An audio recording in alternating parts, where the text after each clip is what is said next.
Hello hi, నేను మీ శ్రావణి. ఈరోజు నేను మీకు కోడిగుడ్డు కొబ్బరి పొడి చూపిస్తున్నాను అనమాట. మనము ఇది ఎన్ని రకాలుగా తినొచ్చు. ఉత్తగా స్నాక్స్ లాగా తినొచ్చు, లేకపోతే చారు పక్కల్లోకి అయితే మరీ బాగుంటుంది అనమాట. ఈ పొడి ఏ దాంట్లోకన్నా, రోటీ చపాతీ దేనిలోకన్నా తినొచ్చు అనమాట. అంత బాగుంటుంది. కర్రీ కాదు, ఇది పొడి అనమాట. ఈ పొడిని మనం ఇప్పుడు ఫస్ట్ అయితే గుడ్లు ఉడికించుకుందాము. ఇక్కడ నేను స్టవ్ మీద గుడ్లు అయితే ఉడికించుకుంటున్నా.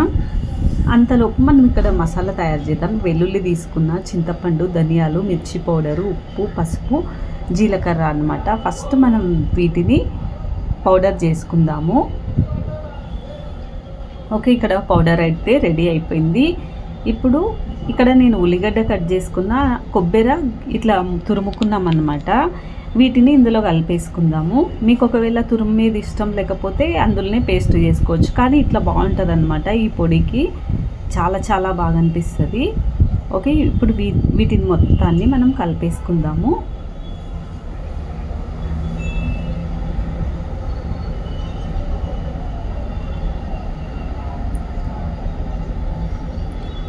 ఓకే, ఇది కలుపుకున్న తర్వాత ఒకసారి ఉప్పు కూడా చూసేసుకోవాలి. ఇక్కడ మనకైతే పొడి అయితే రెడీ అయిపోయింది.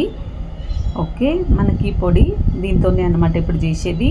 ఇక్కడ నేను ఈ పొడి తర్వాత ఎగ్స్ కూడా ఉడికించుకున్నా కదా, ఇది పొట్టు తీసుకొని పక్కన పెట్టేసుకున్నా. ఇప్పుడు మనము ఈ పొడిని స్టార్ట్ చేసుకుందాము.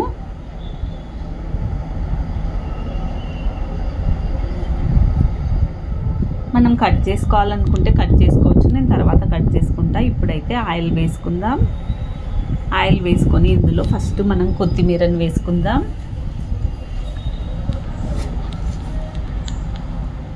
ఇప్పుడు ఇందులో మన పౌడర్ని వేసుకుందాం, కొబ్బరి పౌడర్ని. ఉల్లిగడ్డలు ఇట్లా వేసుకొని మీరు ట్రై చేయండి. ఈ పొడిని చాలా బాగుంటుంది అనమాట. అయితే దగ్గరనే ఉండి ఇది కొంచెం మగ్గించుకోండి. స్టీల్ గిన్నె కాబట్టి తొందరగా మాడిపోతుంది. నెక్స్ట్ వచ్చేసి ఇప్పుడు మనము ఇందులో ఎగ్స్ని వేసుకుందాం. ఎగ్స్ నేనైతే ఇప్పుడైతే కట్ చేయట్లేదు, కొంచెం మగ్గిన తర్వాత కట్ చేస్తా. ఒకేసారి అప్పుడే కట్ చేసుకుంటే అంత కలిసిపోతుంది కదా, అందుకే నేను కొంచెం ఇది మగ్గుతుందన్నమాట ఆయిల్లో.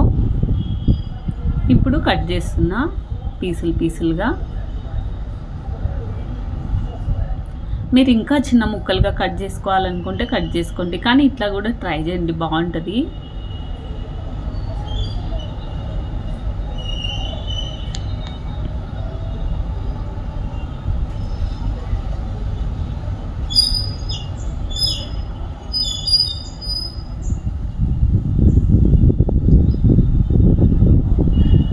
ముందుగానే కట్ చేసుకుంటే మొత్తం అంతా కలిసిపోతుంది కాబట్టి నేను ఇట్లా చేస్తున్నా.